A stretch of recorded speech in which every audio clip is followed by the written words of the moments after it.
It begins with a whisper, not a chain. The sound is not the herald of violence, it is the violence.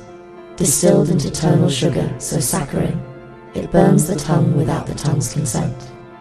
I speak of the empire's most exquisite cruelty, the regime of smoothness, the tyranny of mellifluousness, the global tuning fork that hums inside the skull until thought itself sways to its frequency. This is not the language of conquest as your ancestors knew it. There are no banners, no blaring horns, no metallic shrieks.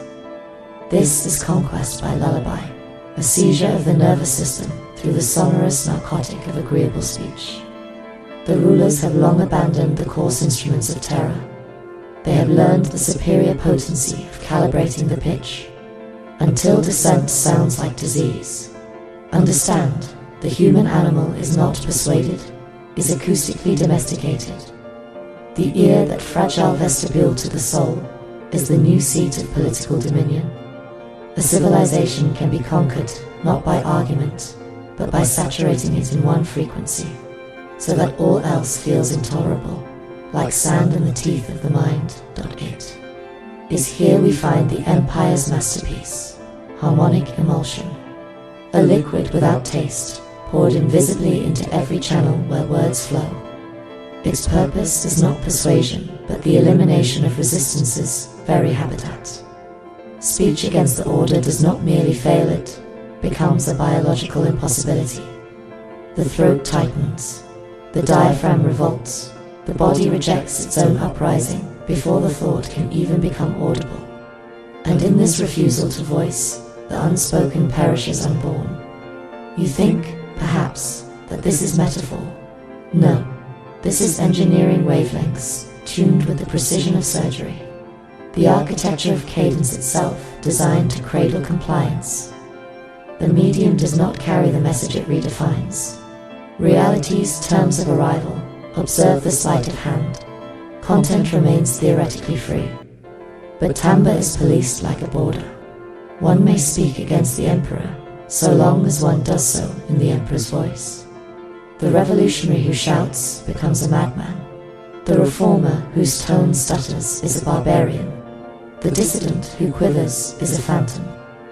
This is not censorship. It is erasure through inaudibility. And the people, oh, they do not notice.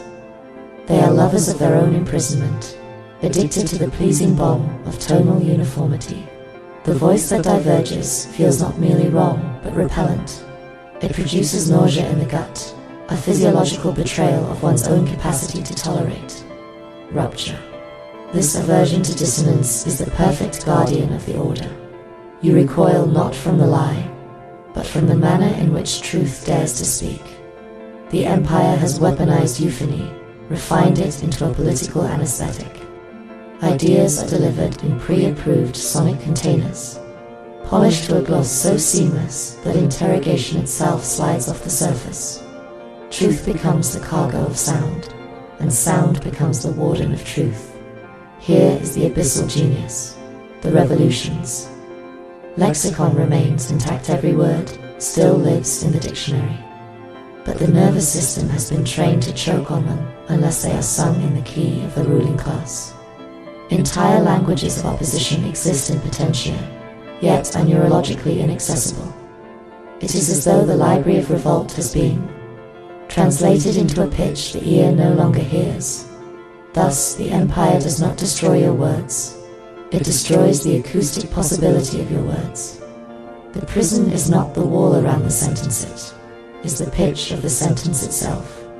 If resistance is to be anything but a hollow pantomime, it must become vibrational warfare. The ear must be detoxified from its addiction to smoothness, as one tears a leech from the skin. One must reacquaint the body with the serrated textures of dissent, the ruptures that slice through the falsified serenity. And beware, this is not a call to barbaric screaming, but to the disciplined cultivation of fracture. We must forge a counterharmonic, a frequency whose jaggedness does not collapse into noise, but becomes a new axis of perception.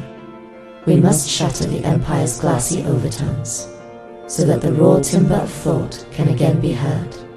Only then will the distant voice cease to be ghosted into unreality. Only then will the physiological intolerance for truth begin to fade. For until the ear learns to love the unsmoothed, the jagged, the unlubricated syllable end, till it can take into itself the grain and splinter of speech, the mind will forever be locked in the empire's tuning chamber.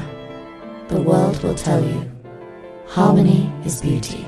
I tell you, enforced harmony is death. Break the pitch, and you break the spell.